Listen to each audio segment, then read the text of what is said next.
Chers amis, bienvenue à la communauté d'études quotidiennes de la Bible. Quel plaisir de vous saluer en ce jeudi 11 juillet 2024 pour continuer à partager avec vous la lecture de la méditation quotidienne pour adultes tirée du livre Dieu est ainsi, portrait de la grâce et de l'amour divin écrit par Roberto Herrera. Je tiens tout d'abord à renouveler mes remerciements à votre endroit pour votre fidélité à l'écoute et au partage de nos différents contenus, tout en espérant qu'il reste pour vous une source de bénédiction. Par ailleurs, nous vous invitons à commenter nos différents contenus pour partager vos points de vue. La méditation du jour est intitulée « Dieu vous couronne de bienveillance ». Mon âme bénit l'Éternel, c'est lui qui délivre ta vie de la fosse, qui te couronne de bonté et de miséricorde. Psaume 103, versets 1 et 4.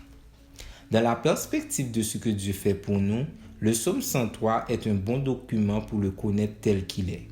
Il y a dans le verset 4 deux autres bienfaits sur lesquels nous pouvons méditer chaque jour. C'est lui qui délivre ta vie de la fosse. On peut comprendre la fosse de deux façons. Premièrement, comme cette circonstance ou cette situation qui nous maintient éloignés de Dieu et plongés dans l'iniquité et le péché, le gouffre représente en ce sens la vie sans but, sans connaissance de Dieu, une vie d'apathie spirituelle et sans intérêt pour les choses religieuses.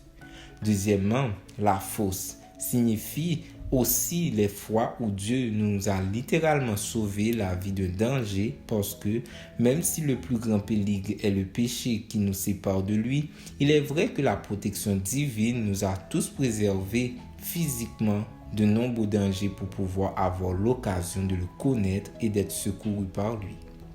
Dans l'Évangile, le salut est représenté comme un sauvetage par Dieu. Cela signifie que la personne secourue se trouvait prisonnière ou ne pouvait sortir d'un piège par ses propres forces. Voilà pourquoi ce portrait de Dieu qui vient à notre secours, alors que nous ne pouvons sortir de la fosse, venant affronter directement ce qui nous tient séquestrés en nous réclamant le paiement du prix pour notre sauvetage, est si beau. Et par sa grâce, Dieu paie ce prix. En réalité, le verset 4 du psaume 103 est le pur évangile dans l'Ancien Testament. C'est lui qui te couronne de bonté et de miséricorde. Ici, Dieu est présenté comme quelqu'un extrêmement aimant dans sa manière de nous traiter.